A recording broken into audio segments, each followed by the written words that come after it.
নমস্কার বন্ধুরা, পিকলিশ গল্পঝুড়িতে সকলকে স্বাগত।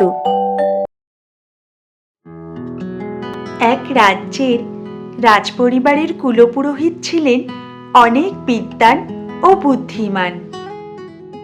রাজার কাছেও তিনি ছিলেন ভীষণ সম্মানীয় ব্যক্তি।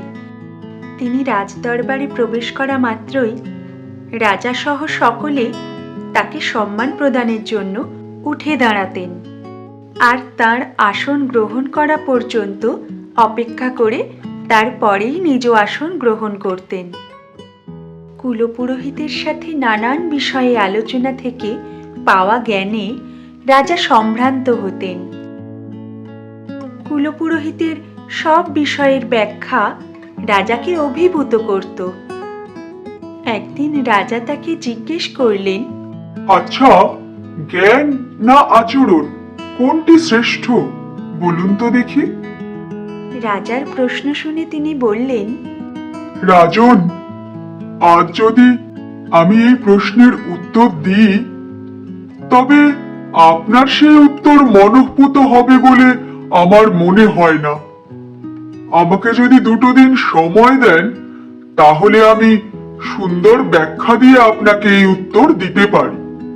রাজা এতে রাজি হওয়ায় কুলপুরোহিত নিজ গৃহে ফিরে গেলেন। রাজাকে কিভাবে ব্যাখ্যা দেওয়া যায় সেই চিন্তায় তিনি একটু অস্থির হয়ে উঠলেন।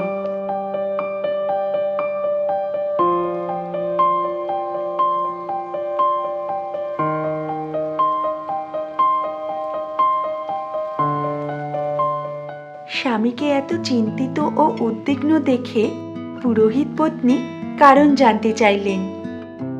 তিনিও খুব বুদ্ধিমতী ছিলেন।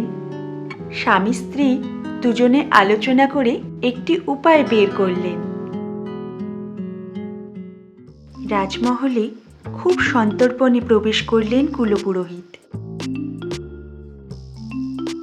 সবার অলক্ষ্যে তাড়াতাড়ি এগিয়ে চললেন রাজকোষাগারের দিকে।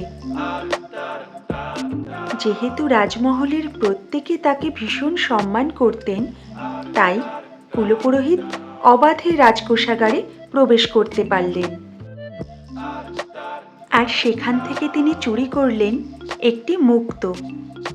এই ঘটনাটি কোষাগারের এক প্রহরী দেখলেন, কিন্তু তিনি কুলপুরোহিতকে কিছু বলতে পারলেন না। পরের দিন কুলপুরোহিত একইভাবে আরও একটি মুক্ত চুরি করলেন, আর সেদিনও আরেক প্রহরী তাকে চুরি করতে দেখলেন।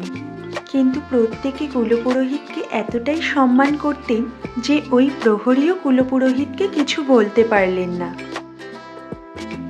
আবারও পরের দিন তিনি এক বহুমূল্য মুক্ত চুরি করলেন আর এক প্রহরীর একেবারে সম্মুখে পড়ে গেলেন। প্রহরী সেদিনও তাকে কিছু বললেন না ঠিকই, কিন্তু এই খবরটি পৌঁছে দিলেন রাজার কানে। রাজা কুলপুরোহিতের এই আচরণে ভীষণ আশ্চর্য হলেন। চুরির খবরটি পুরো রাজমহলে জানাজানি হয়ে যাওয়ায় পরের দিন যখন কুলপুরোহিত রাজদরবারে আসলেন, কেউই তাকে সম্মানের নজরে তো দেখছিলই না, বরং তাকে নিয়ে সমালোচনা করছিল।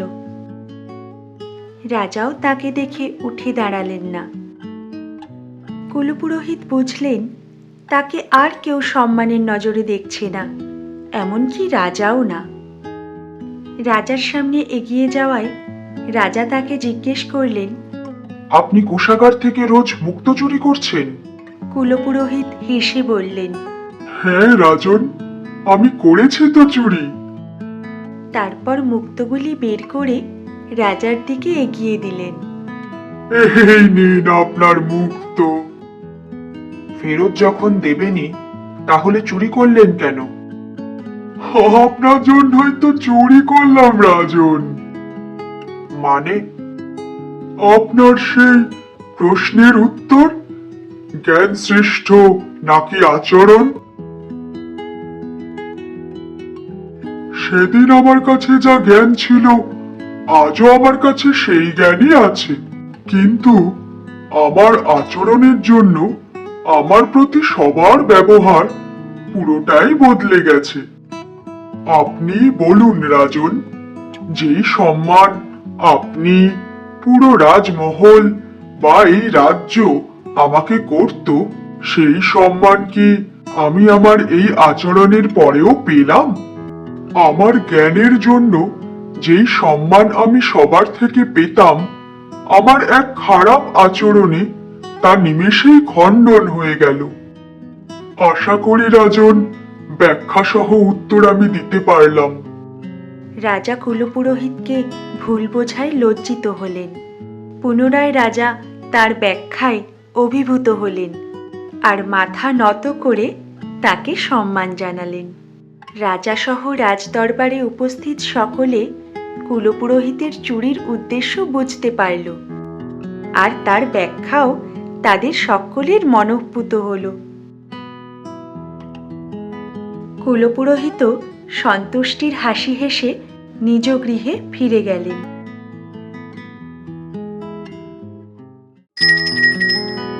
আচরণ ঠিক না হলে প্রচুর জ্ঞানের অধিকারী হয়েও সম্মান পাওয়া যায় না। গল্পগুলো তোমাদের কেমন লাগছে জানিও কিন্তু। ভালো লাগলে লাইক, কমেন্ট, শেয়ার আর অবশ্যই সাবস্ক্রাইব করো।